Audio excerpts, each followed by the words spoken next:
I don't agree with this perspective I'm about to talk about, but I'm wondering if you can speak to it, because there seems to be a camp of, I don't know if it's best to characterize them as red pill or conservative or traditional, that say that, yes, the world is changing, and rather than have boys develop emotional skills, we need to recognize that that is not a really good for men to do. That's not what men ought to do. That's not how men biologically are.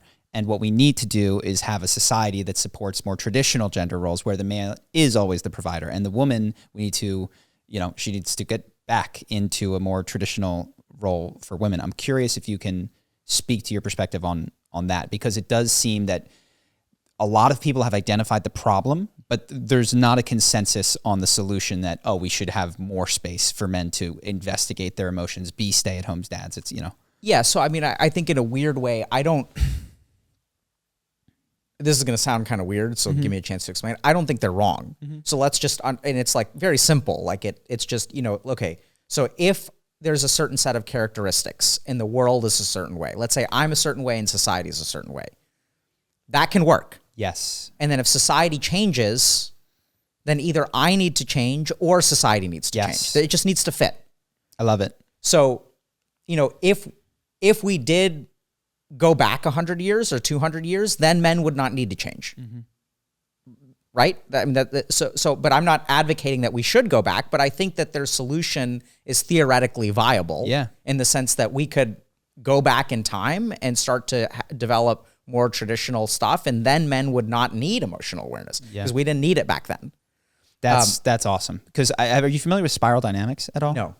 It's the idea that both human consciousness and culture evolve in predictable stages, and generally, like the pinnacle, though people like the Buddha will just slingshot past it.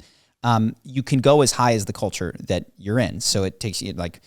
One of the stages is the power stage. You think of like Conan the Barbarian. It's like, do we need men to be more emotional in the stage of tribal warlords, and should they be talking about their feelings? That's probably maladaptive, that particular stage, so that these things, that the match is so much more important than, and people can argue about which ought to change. Should we go in this direction with society, or should we, I would argue that it's an upward spiral, and that there's benefit to saying, yes, we can step into a more emotionally aware place, but I see that it could work as a traditional gender roles will go in this direction.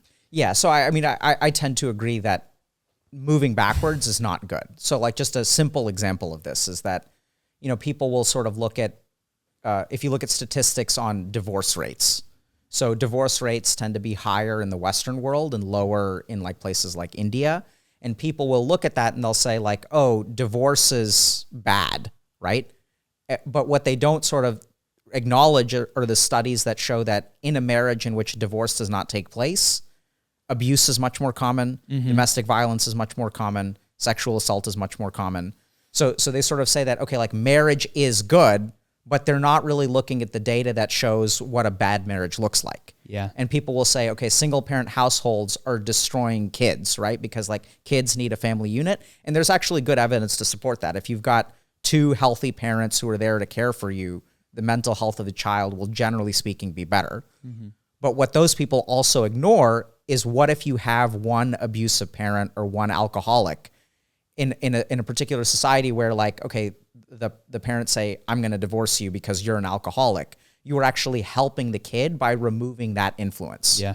So there's just like the effects of when people are sort of stuck in a marriage, it can actually be very damaging to kids because we're sort of assuming that those marriages are healthy, which they're not. Yes. And there are subsets of marriage, and this seems obvious, but when people cite broad studies that can get lost, subsets of marriage that would benefit from, okay, we should stay together, work it out for the sake of the children, and others that would go, no, you guys need to split so that the children have the best chance possible and you as individuals. Absolutely.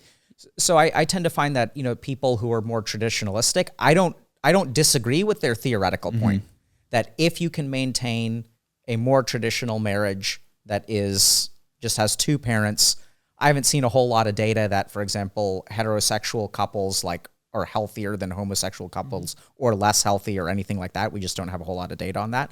But generally speaking, if you've got two healthy adults in your house raising a couple of kids, that's going to be better than one adult. And so they're right there. I think just the thing is the devil's in the details, and they don't really look at the studies that show, okay, what actually happens when you force two people to stay together and there's domestic violence, there's substance use, there's physical abuse, there's sexual abuse, because all that crap goes on in India and we just sort of sweep it under the rug. Interesting. Yeah, just for a little color, I don't know if this will, the spiral dynamics, it names stages based on color. So the one stage that they go in order, this is like the middle of it, is blue, orange, green. Blue is what you would associate with, you could call it the Dark Ages or like medieval times, which is authoritarian, top-down, hierarchical, patriarchal, and that would be a more, traditional male-female relationship with rules about how things goes. Boys don't date boys. This is how it is. Then society evolved into a capitalist, mercantilistic society, which was merit. Whoever can win is the best. And that's sort of where America's center, I would say, is in this capitalist, meritocratic, win sort of mentality. And the stage that comes after that is green, which is based on multiculturalism, heart-centered, tolerance. And it seems like there is this, which direction are we going to go? But to your point that is well taken is any of them work. You can have, you need people who fit the context of their surroundings and the society. And there's been happy families, I think, always. Yeah, so it's really fascinating because sometimes when I talk, and we've done a ton of work with like people in the manosphere and red pillars and stuff like that, and I think that they actually have a lot of like good stuff. It's just unfortunate that there's also a lot of toxicity associated with it. But one thing that I've sort of found is when people are really, really angry at society, they don't really realize that anger doesn't actually come from society. It comes from thank you. It comes from their experiences. So, gosh. For example, the number one, I've worked with a ton of people who are incels or red pillars or whatever, and the number one thing that is common amongst all of them is trauma usually associated with a woman. Yes. So something just incredibly traumatic and crushing happened to them. And so then what they have to do is it's sort of like, it's a survival mechanism. Their brain adapts to fear and even hate that thing, right? Like if I get bit by a snake, I'm not going to want to cuddle with snakes. Yeah. And then I think they really fall into traps because as you start to like intellectualize and you point at society instead of like understanding your own bias and what effect it has had on you, then you really start to screw things up because if the problem exists within you, like no amount of changing society is going to fix it. Yes. And I've also worked with tons of people who will carry their problems with them. Yeah. Right? From one relationship to the next, like relationship baggage, things like that. I see this. This is one of the most common things that I find in any political debate, argument, whatever, is people universalize their personal experience. And it seems as an emotional defense because it is, I can talk to myself, but it is much harder to confront the issues that you have with your father than it is to confront the issues that you have with authority generally. And that was one that I bristled under any authority and daddy issues, period. And I don't mean that in a demeaning or diminutive way.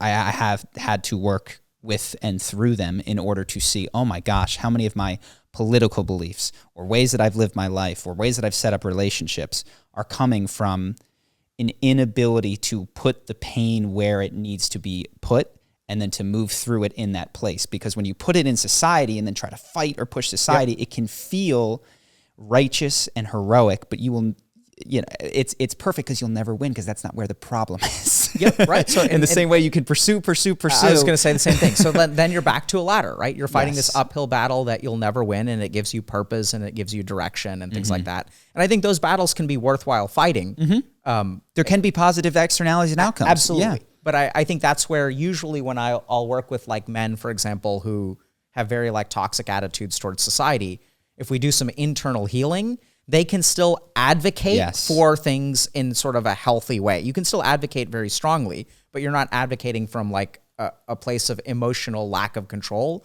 or lack of awareness. So you can still advocate for like male mental health, like equality for men, like reductions in male suicide, things like that.